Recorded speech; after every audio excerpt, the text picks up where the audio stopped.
ജെകെആർ അക്കാഡമിയിലേക്ക് എല്ലാവർക്കും ഒരിക്കൽ കൂടി സ്വാഗതം. ബീറ്റ് ഫോറസ്റ്റ് ഓഫീസർ തസ്തികയിലേക്ക് അപേക്ഷ സമർപ്പിച്ചിട്ടുള്ള ഉദ്യോഗാർത്ഥികൾ കണ്ടുള്ള വളരെ പ്രധാനപ്പെട്ട പ്രീവിയസ് ക്വസ്റ്റ്യനുകളാണ് ഇന്നത്തെ ക്ലാസ്സിൽ ഉൾപ്പെടുത്തിയിട്ടുള്ളത്. ഏറ്റവും പ്രധാനപ്പെട്ട പ്രീവിയസ് ക്വസ്റ്റ്യനുകളാണ്, PSCയുടെ ട്രെൻഡിങ് ക്വസ്റ്റ്യൻസ് ആണ്, ഉറപ്പായിട്ടും പ്രതീക്ഷിക്കാവുന്ന ചോദ്യങ്ങളാണ്. അപ്പോൾ നമുക്ക് ക്ലാസ്സിലേക്ക് കിടക്കാം. ആദ്യത്തെ ക്വസ്റ്റ്യൻ നോക്കാം. പ്രൊജക്ട് ടൈഗറുമായി ബന്ധപ്പെട്ട് താഴെ കൊടുത്തിരിക്കുന്നതിൽ ശരിയായത് തിരഞ്ഞെടുക്കുക. മൂന്ന് പ്രസ്താവനകളാണ് താഴെ കൊടുത്തിട്ടുള്ളത് അല്ലെ.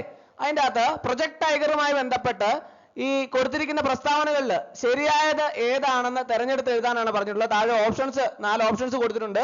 അതിൻ്റെ അകത്ത് ശരിയായത് കണ്ടുപിടിക്കുക. അപ്പോൾ നമുക്ക് ആദ്യം പ്രസ്താവന നോക്കാം. ഒന്നാമത്തെ പ്രസ്താവന, ദേശീയ തലത്തിൽ കടുവകളുടെ സംരക്ഷണത്തിനായി 1972 പ്രൊജക്ട് ടൈഗർ ആരംഭിക്കുന്നത്. 2. കേരളത്തിലെ 2 കടുവാ സങ്കേതങ്ങളാണ് പെരിയാറും വയനാടും. 3. ദേശീയ കടുവാ സംരക്ഷണ അതോറിറ്റിയുടെ അധ്യക്ഷൻ കേന്ദ്രം വനം പരിസ്ഥിതി വകുപ്പ് മന്ത്രിയാണ്. Option A, B, C, D ഏതാണ് കറക്റ്റ് ആൻസർ? ഒന്ന് ആലോചിച്ച് നോക്കി, ഏതാണ് കറക്റ്റ് ആൻസർ എന്ന് കണ്ടുപിടിച്ചോ?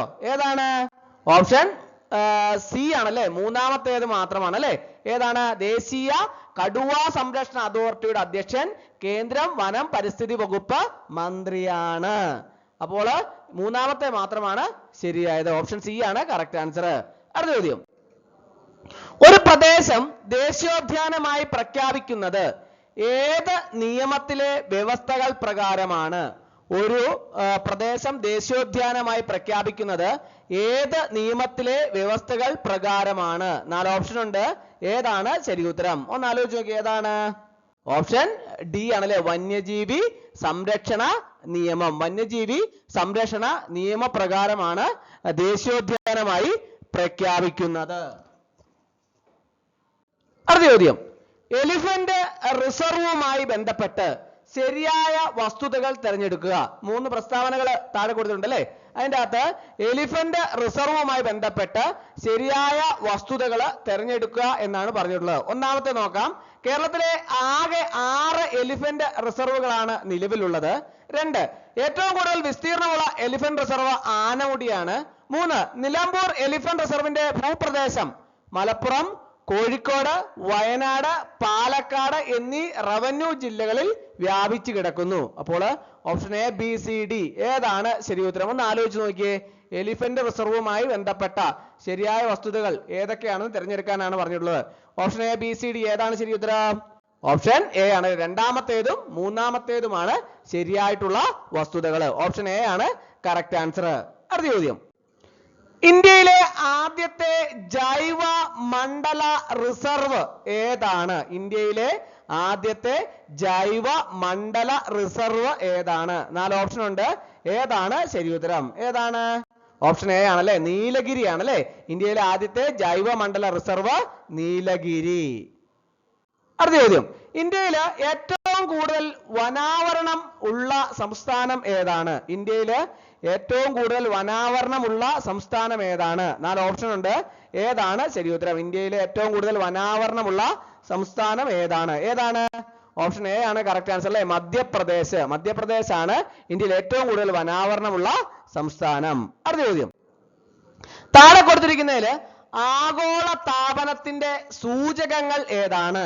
3 താഴെ കൊടുത്തിട്ടുണ്ട് അല്ലെ. അതിൻ്റെ അകത്ത് ആഗോള താപനത്തിന്റെ സൂചകങ്ങൾ ഏതാണെന്ന് കണ്ടുപിടിക്കാനാണ് പറഞ്ഞിരിക്കുന്നത്. 1. സമുദ്രനിരപ്പ് ഉയരുന്നത്. 2. ആവാസ വ്യവസ്ഥയിലെ മാറ്റങ്ങൾ. 3. ഐസ് ഘടനയിൽ ഉണ്ടാകുന്ന മാറ്റങ്ങൾ. ഇതില് ഈ 3 സൂചകങ്ങൾ തന്നിട്ടുണ്ട്. അതിൻ്റെ അകത്ത് ഏതാണ് ആഗോള താപനത്തിന്റെ സൂചകങ്ങൾ എന്നാണ് ചോദിച്ചിട്ടുള്ളത്. Option A, B, C, D ഏതാണ് ശരി ഉത്തരം? ഒന്ന് ആലോചിച്ച് നോക്കി, ഏതാണ്? കണ്ടുപിടിച്ചോ? ഏതാണ്?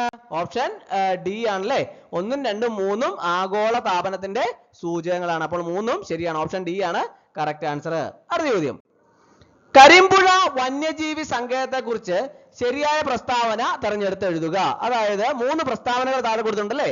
അതിൻ്റെ അകത്ത് ഈ കരിമ്പുഴ വന്യജീവി സങ്കേതത്തെ കുറിച്ചുള്ള ശരിയായ പ്രസ്താവനയാണ് ചോദിച്ചിട്ടുള്ളത്. പ്രസ്താവന 1 നമുക്ക് നോക്കാം. കേരള വനം നിയമത്തിലെ പ്രത്യേക അധികാരം ഉപയോഗിച്ചാണ് സർക്കാർ വന്യജീവി സങ്കേതമായി വിജ്ഞാപനം ചെയ്തത്. 2. ചോല നായ്ക്കന്മാർ താമസിക്കുന്ന മാഞ്ചേരി കോളനി വന്യജീവി സങ്കേത പരിധിയിൽ നിന്ന് ഒഴിവാക്കിയിട്ടുണ്ട്. 3. മലപ്പുറം ജില്ലയിലെ ന്യൂ അമരമ്പലം സംരക്ഷിത വനത്തിന്റെ ഭാഗങ്ങൾ വന്യജീവി സങ്കേതത്തിൽ ഉൾപ്പെട്ടിരുന്നു. Option A B C D ഏതാണ് ശരി ഉത്തരം? ഒന്ന് ആലോചിച്ച് നോക്കിയേ. കരിമ്പുഴ വന്യജീവി സങ്കേതത്തെ കുറിച്ച് താഴെ പറഞ്ഞിരിക്കുന്ന മൂന്ന് പ്രസ്താവനകളിൽ ഏതൊക്കെയാണ് ശരിയായിട്ടുള്ളത്? Option A B C D കണ്ടുപിടിച്ചോ? ഏതാണ്? ഓപ്ഷൻ സി ആണല്ലേ. രണ്ടാമത്തെയും മൂന്നാമത്തെയും പ്രസ്താവന മാത്രമാണ് ശരിയായിട്ടുള്ളത്. ഓർത്തിരിക്കുക കേട്ടോ. അടുത്ത ചോദ്യം, ഡോണ്ട് ബൈ ട്രബിൾ എന്നത് ഏത് സംഘടനയുടെ നേതൃത്വത്തിലുള്ള പ്രചാരണ പരിപാടിയാണ്?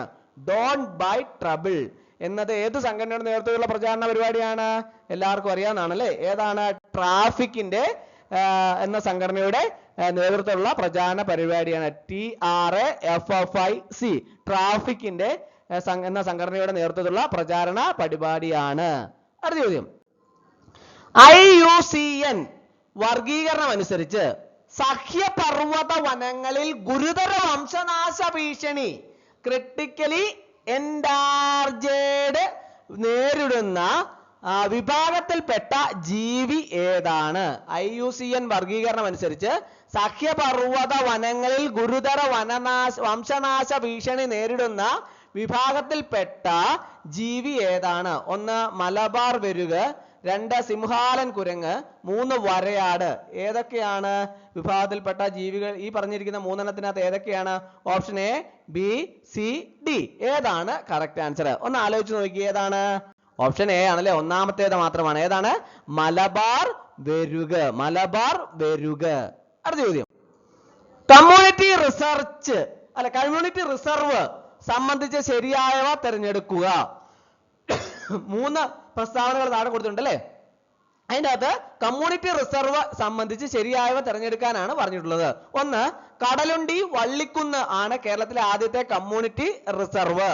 രണ്ട്, വന്യജീവി സംരക്ഷണ നിയമത്തിലെ വ്യവസ്ഥകൾ അനുസരിച്ചാണ് കമ്മ്യൂണിറ്റി റിസർവ് രൂപീകരിക്കുന്നത്. മൂന്ന്, കടലുണ്ടി വള്ളിക്കുന്ന് റിസർവിന്റെ വിസ്തീർണം 1.5 ചതുരശ്ര കിലോമീറ്റർ ആണ്.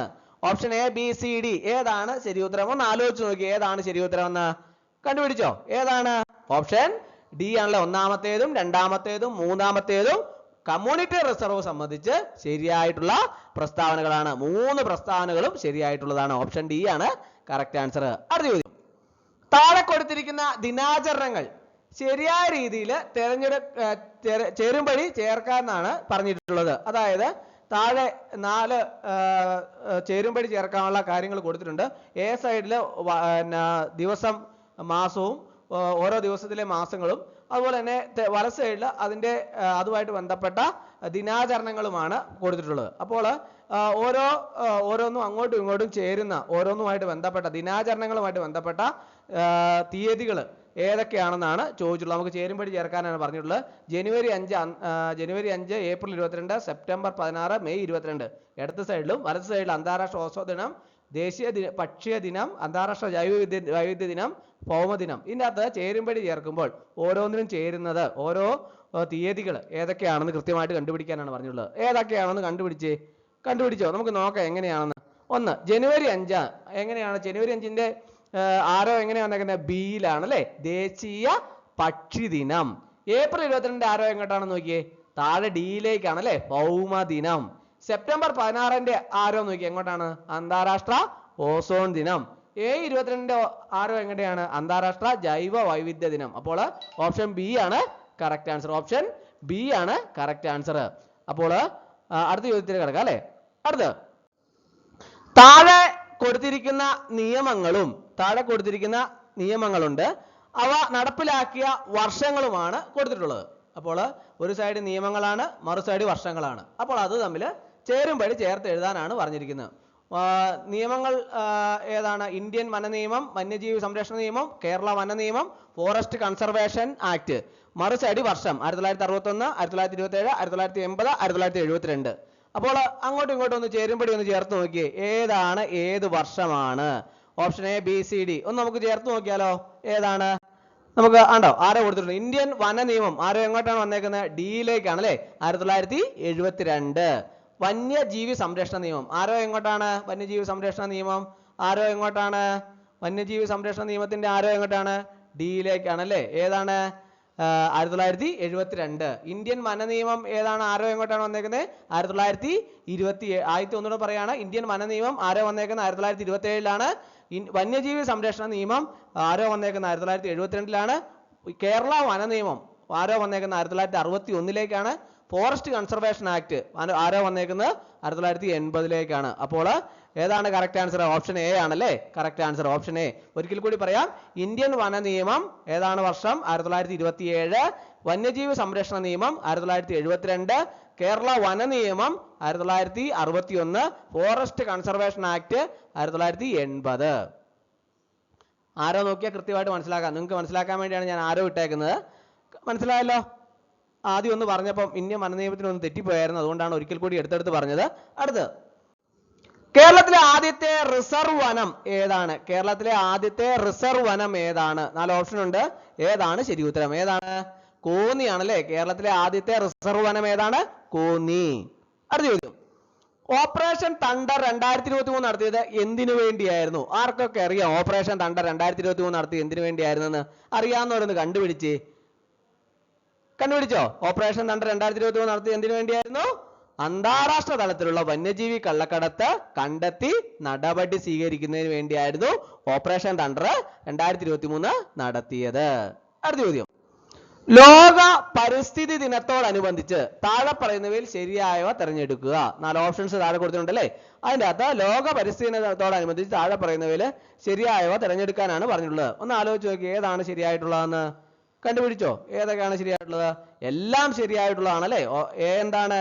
UNEP-യുടെ പ്രഖ്യാപനം അനുസരിച്ച് 2024 ലോക പരിസ്ഥിതി സമ്മേളനത്തിന് ആതിഥ്യം വഹിച്ചത് സൗദി അറേബ്യയാണ്. 2021 മുതൽ 2030 വരെ UNEP പരിസ്ഥിതി പുനഃസ്ഥാപന ദശാബ്ദമായി ആചരിക്കുന്നു. 1922 UN ജനറൽ അസംബ്ലി സമ്മേളനമാണ് ജൂൺ 25-ന് 5 പരിസ്ഥിതി ദിനമായി ആചരിക്കുവാൻ തീരുമാനിച്ചത്. അപ്പോൾ എല്ലാം ശരിയാണല്ലേ. അടുത്ത ചോദ്യം, താഴെ പറയുന്നതിൽ പ്രൊജക്ട് എലിഫന്റ് രൂപീകരിച്ചതിന്റെ ഉദ്ദേശ ലക്ഷ്യങ്ങൾ ഏതാണെന്ന് കണ്ടെത്തുക. 3 പ്രസ്താവനകൾ താഴെ കൊടുത്തിട്ടുണ്ടല്ലേ. അതിൻ്റെ അകത്ത് പ്രൊജക്ട് എലിഫന്റ് രൂപീകരിച്ചതിന്റെ ഉദ്ദേശ ലക്ഷ്യങ്ങൾ ഏതാണെന്ന് കണ്ടെത്താനാണ് പറഞ്ഞിട്ടുള്ളത്. 1, കാട്ടാനകളുടെയും അവയുടെ ആവാസ വ്യവസ്ഥയും ഇടനാഴികളും സംരക്ഷിക്കുക. 2, മനുഷ്യ വന്യ മൃഗ സംഘർഷം മൂലമുണ്ടാകുന്ന പ്രശ്നങ്ങൾ പരിഹരിക്കുക. 3, നാട്ടാനുകളുടെ ക്ഷേമം ഉറപ്പാക്കുക. അപ്പോൾ ഈ 3 പ്രസ്താവനകളിൽ ഉദ്ദേശ ലക്ഷ്യങ്ങൾ ഏതാണെന്നാണ് കണ്ടുപിടിക്കാനാണ് പറഞ്ഞിട്ടുള്ളത്. Option A, B, C, D. ഏതാണ് ശരി ഉത്തരം? ഒന്ന് ആലോചിച്ച് നോക്കി, ഏതാണ് ശരി ഉത്തരം എന്ന്. ഓപ്ഷൻ ഡി ആണല്ലേ. 3 എണ്ണവും ഈ പ്രൊജക്ട് എലിഫന്റ് രൂപീകരിച്ചതിന്റെ ഉദ്ദേശ ലക്ഷ്യങ്ങൾ തന്നെയാണ്. അടുത്ത ചോദ്യം, റെഡ് ഡേറ്റ ബുക്കില് കറുത്ത നിറത്തിലുള്ള കോഡ് നൽകിയിരിക്കുന്നത് ഏതുതരം ജീവികളെ സൂചിപ്പിക്കുവാനാണ്? റെഡ് ഡേറ്റ ബുക്കില് കറുത്ത നിറത്തിലുള്ള കോഡ് നൽകിയിരിക്കുന്നത് ഏതുതരം ജീവികളെ സൂചിപ്പിക്കുവാനാണ്? ഏതുതരം ജീവികളെ സൂചിപ്പിക്കാനാണ്? വംശനാശം സംഭവിച്ച ജീവികളെ സൂചിപ്പിക്കുവാനാണ്. ഓപ്ഷൻ എ ആണ് കറക്റ്റ് ആൻസർ. അടുത്ത ചോദ്യം, വൈൽഡ് ലൈഫ് ഇൻസ്റ്റിറ്റ്യൂട്ട് ഓഫ് ഇന്ത്യയുടെ ആസ്ഥാനം എവിടെയാണ്? വൈൽഡ് ലൈഫ് ഇൻസ്റ്റിറ്റ്യൂട്ട് ഓഫ് ഇന്ത്യയുടെ ആസ്ഥാനം എവിടെയാണ്? എല്ലാവർക്കും അറിയാവുന്നതാണ് അല്ലേ. എവിടെയാണ്? ഡെറാഡൂണിലാണല്ലേ. വൈൽഡ് ലൈഫ് ഇൻസ്റ്റിറ്റ്യൂട്ട് ഓഫ് ഇന്ത്യയുടെ ആസ്ഥാനം എവിടെയാണ്? ഡെറാഡൂൺ. ജീവനക്കാരുടെ സെൻസിറ്റീവ് ആയ വ്യക്തിഗത വിവരങ്ങൾ കൈകാര്യം ചെയ്തിരുന്ന ഒരു കോർപ്പറേറ്റ് സ്ഥാപനം ആ വിവരങ്ങൾ കൈകാര്യം ചെയ്യുന്നതിൽ അശ്രദ്ധ കാണിച്ചു. അതുവഴി ജീവനക്കാർക്ക് നഷ്ടം സംഭവിച്ചു. ഡാറ്റ സംരക്ഷിക്കുന്നതിൽ പരാജയപ്പെട്ടതിന് ജീവനക്കാർക്ക് ആ സ്ഥാപനത്തിൽ നിന്ന് നഷ്ടപരിഹാരം ആവശ്യപ്പെടാൻ കഴിയുമോ? ചോദ്യം ശരിക്കും കേൾക്കണം. ജീവനക്കാരുടെ സെൻസിറ്റീവായ വ്യക്തിഗത വിവരങ്ങൾ കൈകാര്യം ചെയ്യുന്ന ഒരു കോർപ്പറേറ്റ് സ്ഥാപനം ആ വിവരങ്ങൾ കൈകാര്യം ചെയ്യുന്നതിൽ അശ്രദ്ധ കാണിക്കുകയും അതുവഴി ജീവനക്കാർക്ക് നഷ്ടം സംഭവിക്കുകയും ചെയ്തു. ഡാറ്റ സംരക്ഷിക്കുന്നതിൽ പരാജയപ്പെട്ടതിന് ജീവനക്കാർക്ക് ആ സ്ഥാപനത്തിൽ നിന്ന് നഷ്ടപരിഹാരം ആവശ്യപ്പെടാൻ കഴിയുമോ? 4 ഓപ്ഷൻ ഉണ്ട്. ഏതാണ് ശരി ഉത്തരം? ഏതാണ്? എല്ലാവർക്കും അറിയാമല്ലേ. അറിയാവോ? ഏതാണ്? ഓപ്ഷൻ സി ആണല്ലേ. അതെ, നമുക്ക് നഷ്ടപരിഹാരം ആവശ്യപ്പെടാൻ കഴിയും. Section 43A information technology act പ്രകാരം നഷ്ടപരിഹാരം നൽകാൻ ബോഡി കോർപ്പറേറ്റ് ബാധ്യസ്ഥമാണ്. അടുത്ത ചോദ്യം, ഇൻഫർമേഷൻ ടെക്നോളജി ആക്ടുമായി ബന്ധപ്പെട്ട് ഇനി പറയുന്നവയിൽ പൊരുത്തപ്പെടുത്തുക. ഒരു സൈഡില് സെക്ഷനും മറു സൈഡില് അതിന്റെ വിവരണങ്ങളുമാണ് കൊടുത്തിട്ടുള്ളത്. അപ്പോൾ അത് ഇൻഫർമേഷൻ ടെക്നോളജി ആക്ടുമായിട്ട് ബന്ധപ്പെട്ടവയാണ്. അപ്പോൾ അത് അങ്ങോട്ടും ഇങ്ങോട്ടും ചേരുംപടി ചേർക്കാനാണ് പറഞ്ഞിട്ടുള്ളത്. ഒരു സൈഡിലെ സെക്ഷൻ ആണ് section 66C, section 66E, section 66F.